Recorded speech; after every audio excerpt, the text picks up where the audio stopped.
Welcome to the EOB Podcast, where we talk about the weekend box office and new openings this week. I'm Ben No, and joining me is Sen Dong.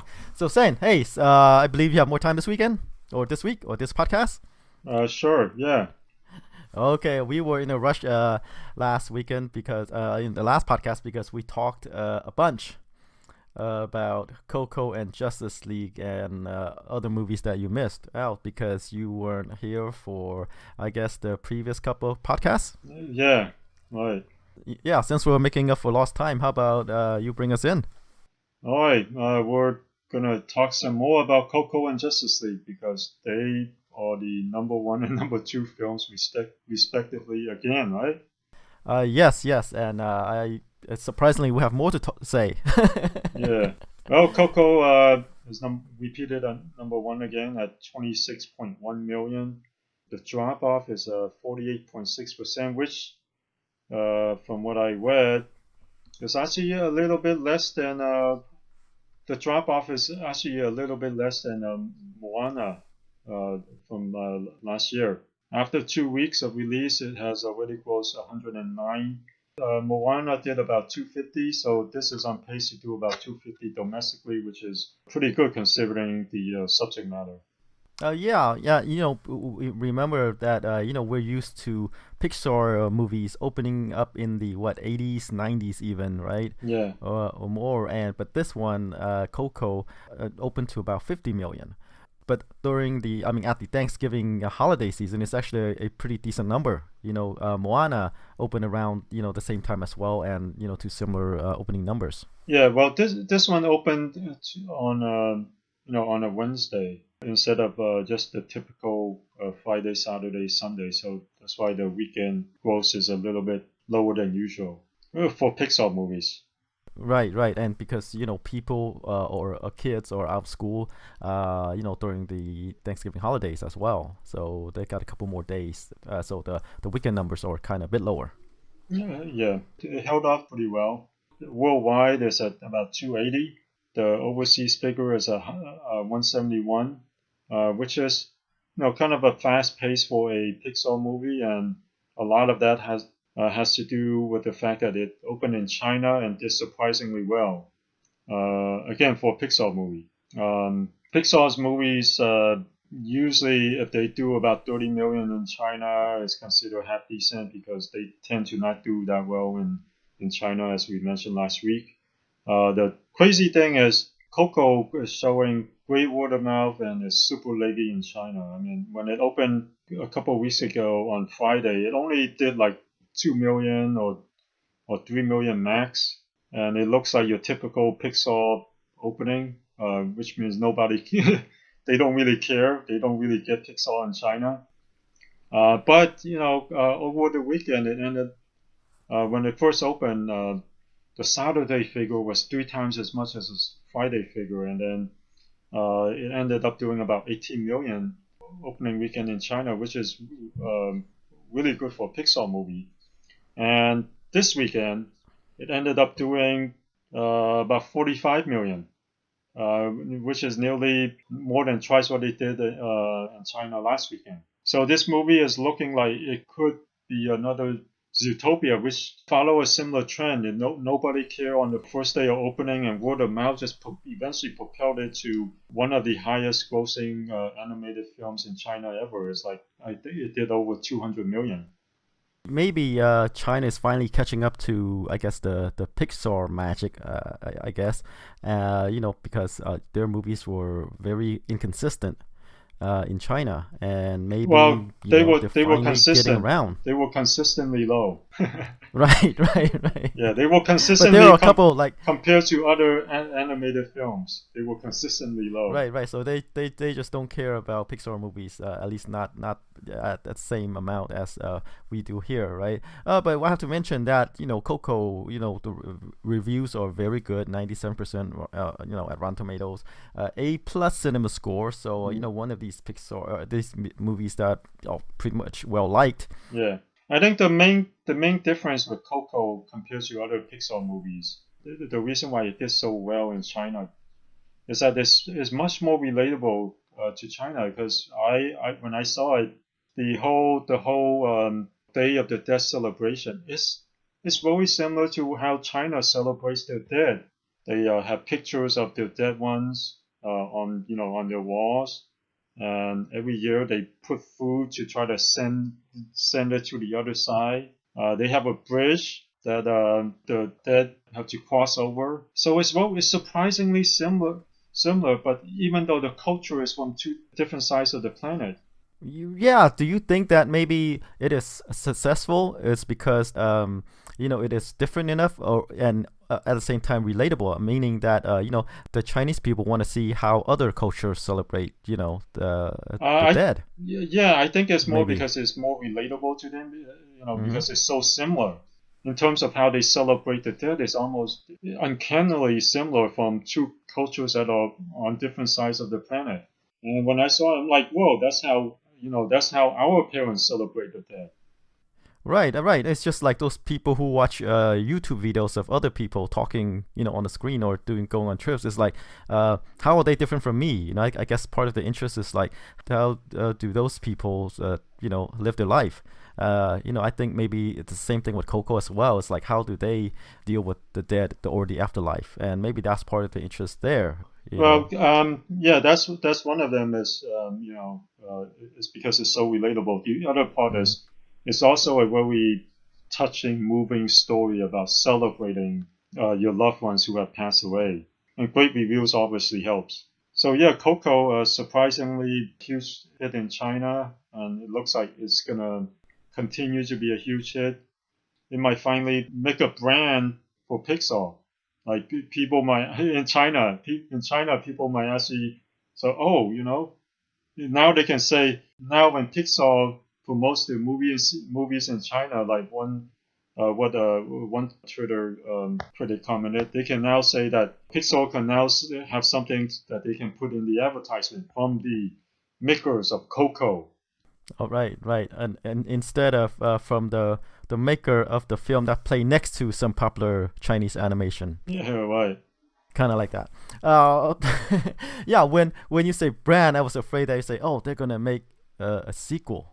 Oh, Um, yeah. This it, doesn't seem like it. This seems more like it's one of those one-offs. right, but that Pixar is under Disney right now, and They're they're sequel gonna try happy. to sequelize stuff. Yeah, they're gonna try to sequelize stuff. So I wouldn't be surprised if they're gonna at least attempt. I'm sure they're gonna make a try to come up with something. Yeah. I mean, we'll have to see. I mean, I thought Finding Nemo was one of those one-off films, and they ended up cranking out a sequel that held up really well. So never say It never. held up. Yeah, it did well. It did well at the box office, but I guess critically it didn't fare as well as the other No, Pixar no. movies. Critically, Finding Dory was in the 90% range. Oh yeah, it's surprisingly 94%. Yeah, yeah. Okay, So all it's one right. of those films that especially for a film that seems more like a one-off that would get critics to groan, oh my goodness, they're trying to cash off of this movie that is, that's not a very sequelizable film. And Coco seems like it's one of Well, those, but hey, you never know. I'm saying they're Disney, and Yeah, Disney are known to keep their properties going. right. And especially with a subject matter that kind of like is able to capture a certain segment of the market or territory, like Mexico. Yeah, They're not gonna let that go. yeah, right. We'll see. Right, right, All okay, right, all right. We'll see. let's move on. All right, bring us in. Sure. At number two, Justice League did 16.6 million over the weekend, a drop off of 60%. After 3 weeks of release, it has already grossed 197 million, which is kind of disappointing because it looks like it's not holding up at all. It's not gonna reach 300 million.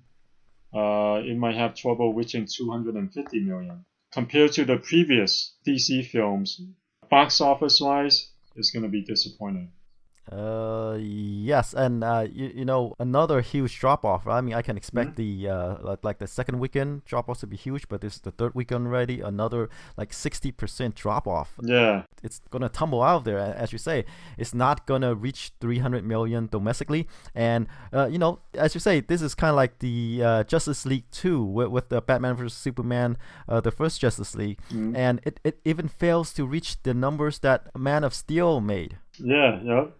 You know, and Man of Steel wasn't Justice really League well movie. regarded. Yeah. Right. Yeah, or it wasn't that great of a Superman movie, and it failed to even do that. And this is their and this is like DC's WB's trump card. Like this is their flagship. This movie. is their Avengers. Yeah, this is the Avengers, and it just like, well, we even made less than Man of Steel. Yeah. Right. Exactly. The worldwide figure is at 567 million so far. Again, it's gonna disappoint. It's not gonna do 800 million. It's already open in China. It did decent. It did about 100 million in China. So it doesn't look like there's much more upside to it. They're gonna lose money on this movie theatrically, right? We're not sure. The break-even point is 700 million worldwide. It might do 700 million worldwide. But again, but still, I mean, you don't want to like break even on a movie such as this, you know. Yeah. Well, on every movie you want to make money. right. But for something like this, it's just like, you know, this is our. Well, this like is their Avengers. Best face. This is the movies that's the best face. Yeah, this is the movies that's gonna launch Aquaman. That's the Flash, Cyborg, and other movies. But it's not. Yeah, and this is the audience way of telling, hey, we don't want these guys to team up. You know? The Wonder Woman did better. Yeah, well, right now, Man of Steel is doing better. I'm sure the individual Batman movie will do better. Well, we're not sure. I mean, because like we said, it depends on whether or not Zack Snyder gets on board. We hate to power on him, but remember what we mentioned during, you know, when Suicide Squad came out, you know, with poor reviews, poor word of mouth. It still did really well because it was an interesting concept. But even we said back then, eventually 2 consecutive films that disappointed, that didn't live up to expectations, eventually that's going to catch up to their brand. And Justice League is the result of that. They just like, well, we've been burned twice. We're not going to get burned, a third time. And I have to mention that, you know, still Justice League, I mean, the DC Warner Brothers movies are just late to the game. I mean, what people seen in these movies have already been done by Marvel. You know, like huge armies commanded by this despot, you know, trying to take over the world, you know, them trying to get together has already been done. Yeah, so you need to do something that kind of differentiated. You know, but whatever Wonder Woman did, Wonder Woman worked. We'll have to see how Aquaman does. If Aquaman hits it out of the park like Wonder Woman did over the summer, then it bodes well for the DC universe. Although I'm not sure how many more team-up films that they can put out there. Well, you know what? I like James Wan, but Aquaman, do you have high hopes for Aquaman? You know what? I don't have high hopes, but I think people generally view the Aquaman character in Justice League pretty well. I think he and the Flash are like the standout characters.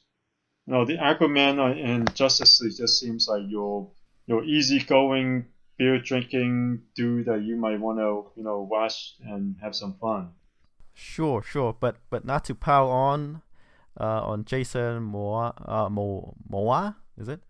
Momoa, the guy who play who play Aquaman, Jason Momoa. Anyway, Momoa. Google it. Sure. I mean, well, anyway, Jason. Okay, the guy who played Aquaman, JCM. We'll go with that. I mean, look, he's haven't proven that he can lead a movie yet. No, he hasn't. With Conan the Barbarian, back in 2011, was such a high-profile character and a high-profile brand, and kind of returned to the R-rated stuff, right? Didn't work. Yeah, but you know what? Here's the thing, though. His character does work in Justice League, though. It might not have worked on Conan. It might not have worked. Bullet to the head. He was just a bad guy. But with Justice League, the audience reaction to his character and critics' reaction to his character have been favorable. Well, so is this character kind of like Thor, personality-wise? Yeah, you know what? Kind of. He's just this big, strong guy who's just kind of fun and just kind of chilling. Just wants to crack some jokes, call it a day.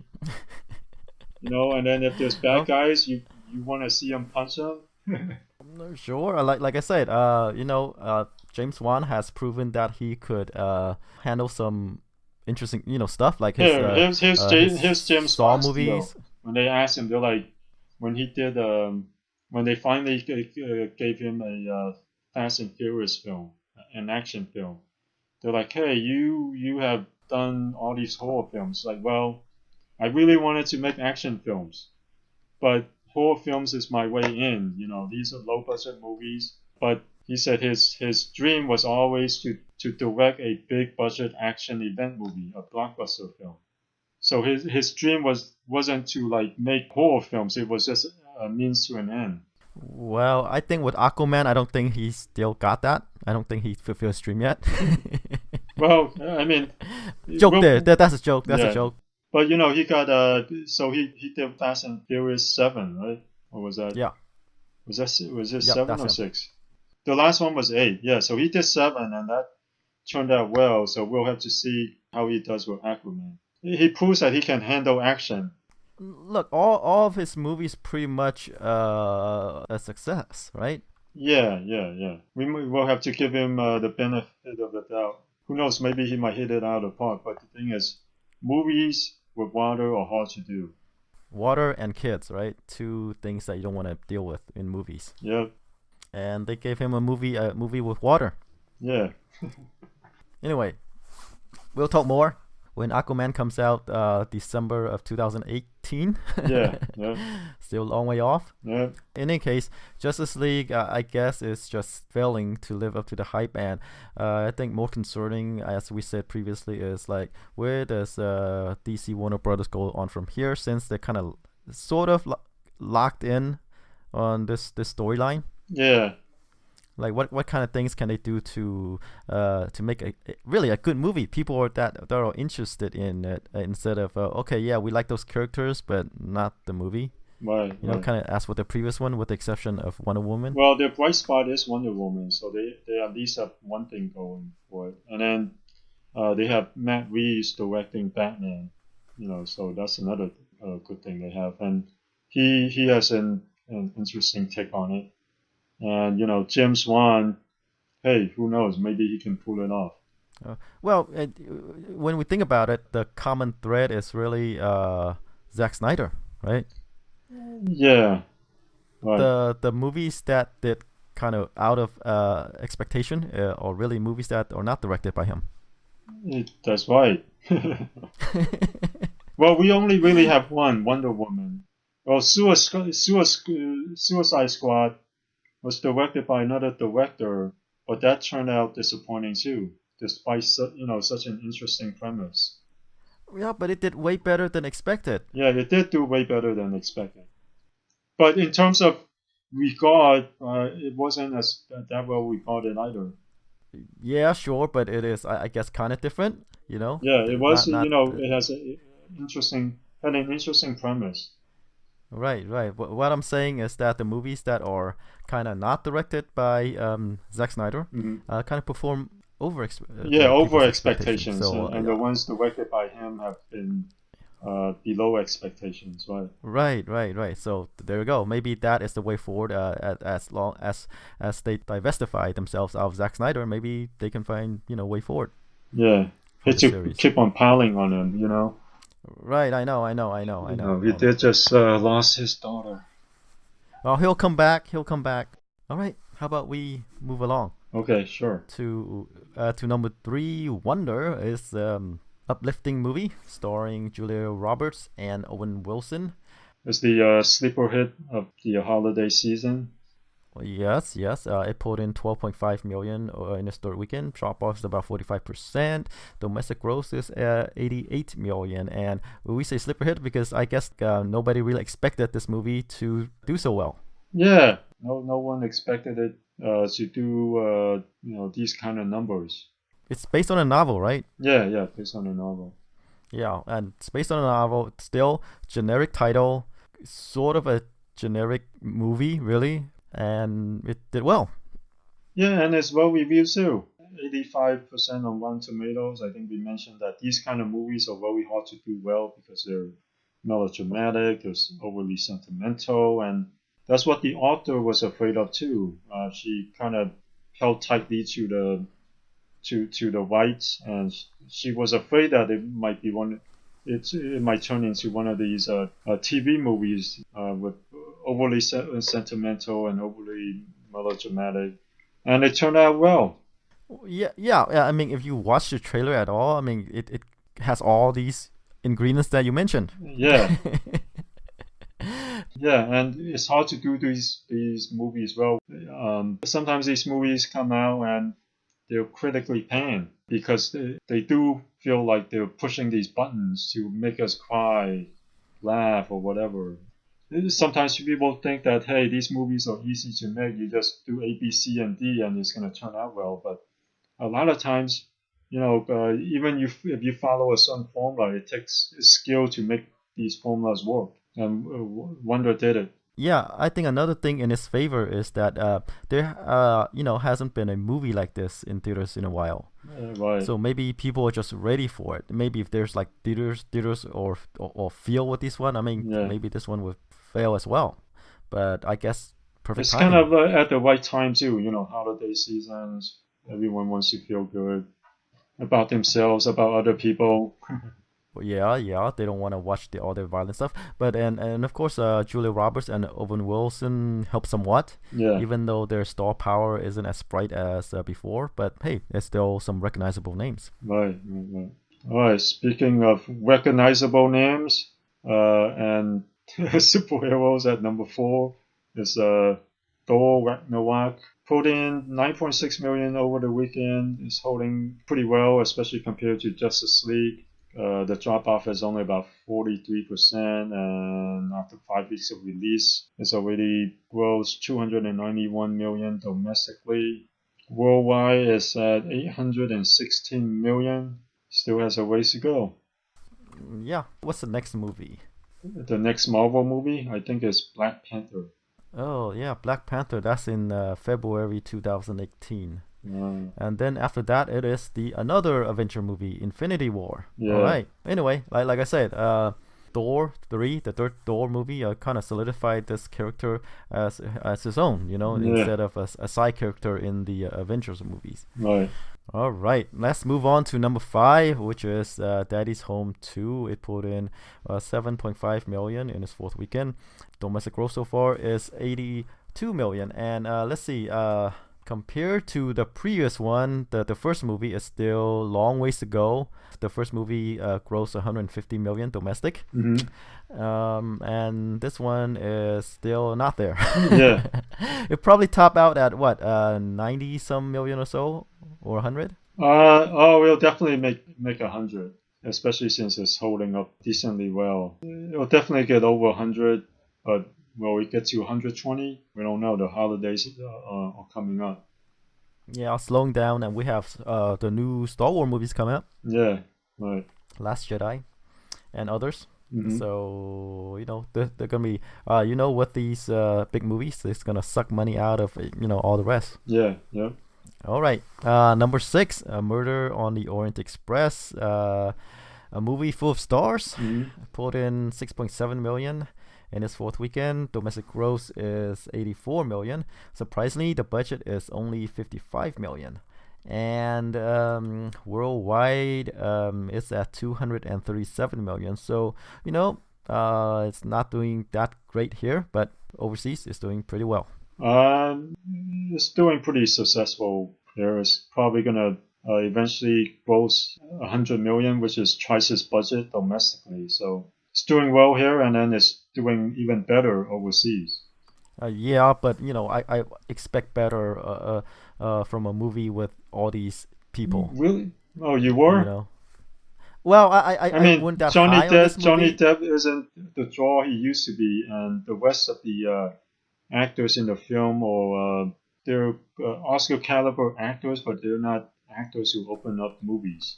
Well, yeah, I You didn't know? have high hopes for this movie when it opened, Yeah. but still, when even with this take, I was still disappointed because hey, all these people.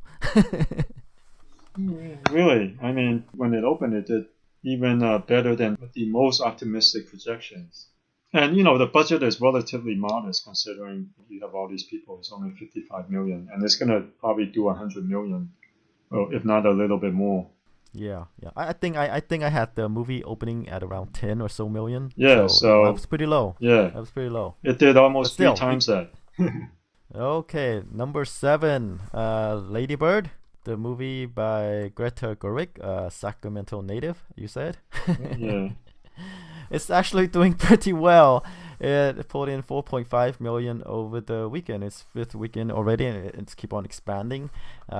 This movie by Fox Searchlight Pictures, it grossed 17 million so far, and one of these movies that might get recognized during the award season. Yeah, and then it broke a record on Rotten Tomatoes. It's the only movie at 100% with over 186 reviews already.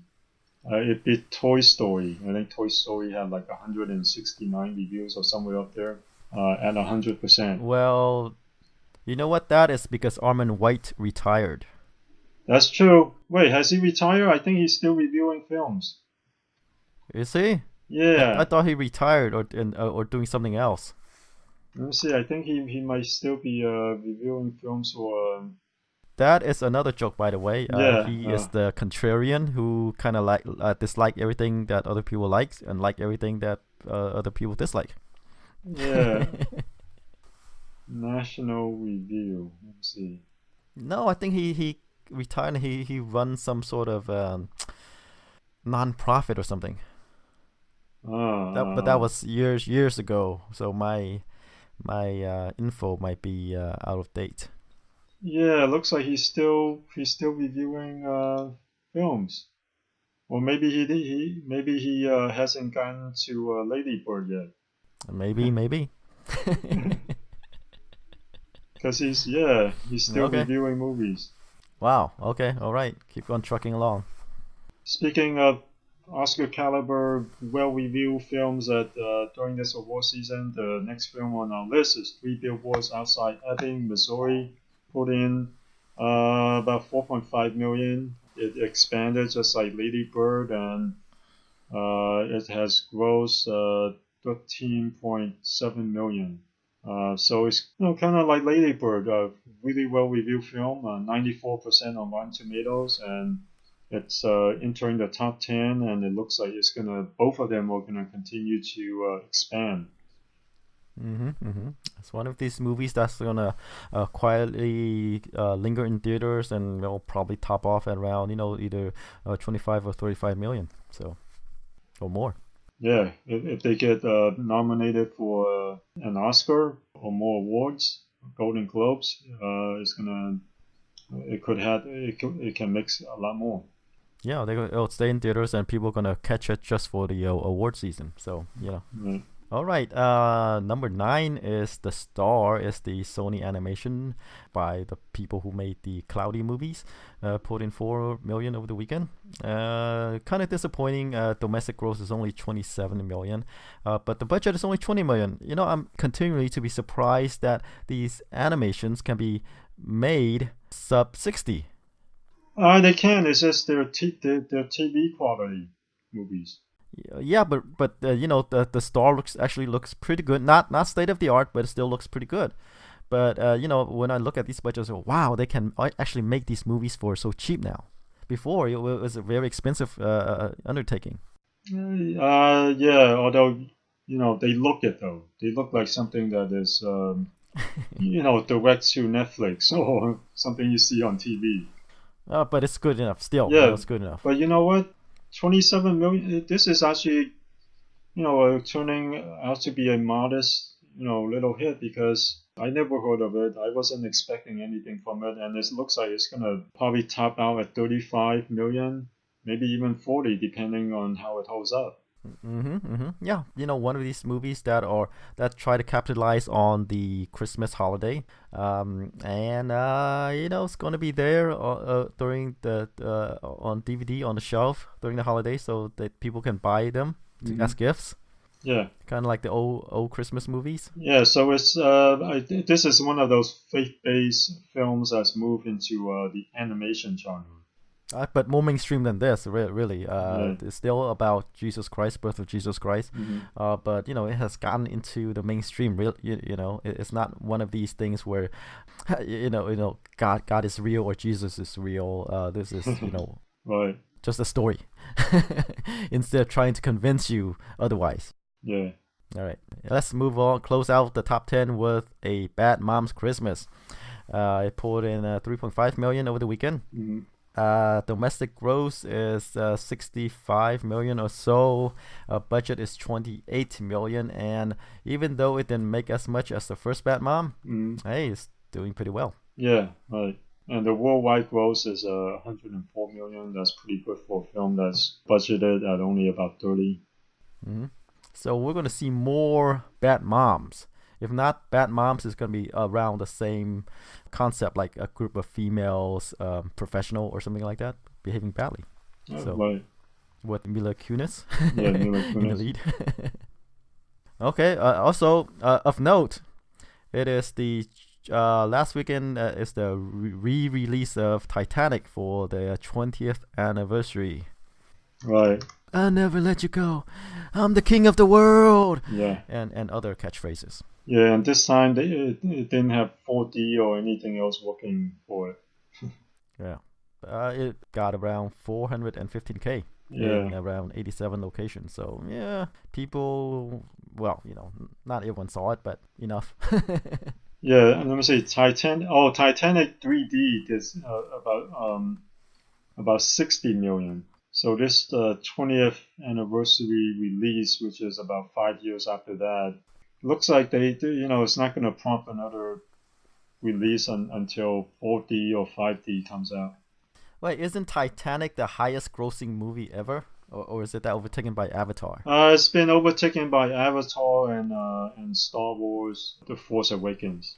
But worldwide, I think Avatar is number one. I think worldwide Titanic might still be number two. That's right. So let's see. Right now is Avatar, 2.7. Titanic, 2.1. Force Awakens about 2. And then Jurassic World is a recent one. Yeah. And then Marvel's The Avenger and Furious 7. Speaking of James Wan. Right. I think Titanic isn't like as re-releasable as say the Star Wars movies. I can see the following for Star Wars. They can re-release the film 5 years later and it might still do decently well. But you know what? I never thought Titanic 3D would do 60 million, but hey, but it was released in 2012 when the 3D phase was still strong. Yeah, but Titanic was one of those movies where like people watched it multiple times. That's why it grows so much, and so it was at a time when the fans are still within that still there. So that's why Titanic 3D did so well. Yeah, but even at the 3D peak, it didn't do nearly as well as say the Star Wars special edition. Those films pull in like 100-something million, and those films did it in early 2000. Well, yeah, but Star Wars is kind of more like a cultural phenomenon. Yeah. But you would think that Titanic, at the time the highest grossing movie ever, you would think that it would be a little bit closer to Star Wars, but not. Well, Titanic doesn't have fan clubs. Titanic doesn't have people dressing up, in exactly stormtroopers or whatever, and all this stuff, right? Yeah. So, Titanic, I feel is kind of like Gone with the Wind or other classic movies, where it is relevant for that time, but as time goes on, it's kind of its impact gets diluted. Yeah, I wonder how, because you remember how Disney was able to release their films time after time and have them do really well. I wonder how they're able to do that. And even though you have these other classics, they're able, Disney's able to say like, we're really re-releasing this classic film, and they're able to generate all this interest and buzz that people would go to see it like as if it's new. But other films, with the exception of Star Wars, weren't able to do that, even if they were classics. Like if you re-release, Gone with the Wind, if it cracks 1 million, that's almost your best hope. Well, I think the reason is because like there wasn't anything like Disney animation back then, and their movies hold up really well. We don't have the DreamWorks animations. We don't have the Sony animations, right? Pretty much like Disney animation was. They were the only party in town. Yeah. Was the only game in town, Yeah. and they did it really well. Yeah, right. And even though they released it years later, it held up really well. The Yeah. animation, the songs, the movies cost as much as like these huge blockbusters. Right. They pull out all the stuff for this movie, and that's why they're able to re-release, just and put it in a vault and take them out. Yeah. Right. And people turn out for this. It's such an event. Right. Because like there's no alternative to those movies. Right. All right. Should we get on to this week's opening film? All right, we only have one, and that movie is the action comedy Just Getting Started, starring Morgan Freeman, Tommy Lee Jones, and Rene Russo. Yeah, another one of these films that feature Oscar-winning actors who are kind of seniors. They're older, so they're made for older audience. But they're not made to win awards. They're made for the mainstream consumption. It's a paycheck movie for these people. Yeah, and they have been doing well. And these kind of films have been doing modestly well because they, seniors that demographic isn't served that well and or enough that whenever they release one of these films, they tend to do modestly well. Okay, I'll take your word for it. Let's talk about the movie just a bit. Morgan Freeman stars as a witness in the witness protection program, right? Mm-hmm. And who's in this retirement home. Mm-hmm. And Tommy Lee Jones is ex-military, and Freeman's previous life caught up to him. There's people out to get him, Mm-hmm. and he enlisted the help of Jones's character to protect him. Mm-hmm. And Rene Russo is there for, I guess, the eye candy. Right. Yeah, the previous one that Morgan Freeman was also in was Going in Style, and that did 45 million domestically. So that was kind of a modest hit. That one and like this is exactly the same kind of movie. So let me see what that one opened to. It opened to 11 million, nearly 12. Oh, okay. What do you think? Do you think this one can? Doesn't seem like it. As you say, there is an audience for these type of movies, but this they're one not seems so gonna be that generic though. big. Just getting started. All right, but it's I guess the promo says it's from the people who made all these other comedies, like I think Caddyshack or whatever. Right.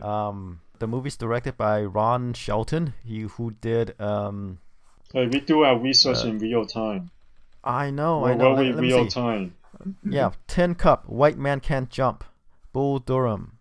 So he directed some movies, Pretty good movies. well-known movies. Yeah. Yeah. So he wrote. And he this also is wrote not some one of movies. them. But this is probably No. This is probably not going to be one of them. Right. So this is kind of out of his forte, I guess. Well, this is his like everyone else in here is kind of their paycheck fun movie. Right. Able to go to a resort and hang out. Yeah. So what do you think? I'll go with 8. I mean, Morgan Freeman, one of those actors, people said they would pay to watch him read a phone book. And, he's going to have his fans. Yeah, judging by how Going in Style, they would. Yes. But how many times would they pay to watch him read a phone book? That is the question with just getting started because, like we said, it's kind of like a similar movie to the other one. Yeah. Well, I'm going with 8. What are you going with? Oh, so specific. Okay. Let's go with 10. 10. All right. 10, 8, pretty similar. Yeah. And Morgan Freeman, Tommy Lee Jones, 2 characters people want to watch. Mm-hmm. Sure, but this is one of these like old people comedies. Mm-hmm. I think like you say, it's gonna be similar to his other movie, Going in Style. Yeah. That one had James Seymour's in it too. 12 million opening. Yeah, sure, but Hey. Let's put it this way: the people who are the target audience for this movie probably aren't able to go out to watch this movie. They went out to see Going in Style. It's not going to be one of these films that's going to open huge, but they'll open and they'll kind of stay there because they don't rush out to watch movies, but they do go out to watch movies. No, I mean those people are old too. That's what I'm saying. They might not be able to physically go out and watch this movie. That's a little bit of ageism there. Then I know. I'm sorry. I apologize. All right. So that's I guess the only wide release this week. Yeah, it's kind of the calm before the big Star Wars storm. Right, Star Wars: The Force Awakens. Is it Force Awakens or The Last Jedi? The Last Jedi is opening next week. Right. As well as Ferdinand, the WB animation. Yeah. Is it WB? Or is it Fox? I think either WB or Fox. Could be Fox. Yeah, Fox. Okay. All right. So that's it for this week. Tune in next week, and I guess we'll talk Star Wars. Yeah. Probably for the next 3 or 4 weeks. Sure.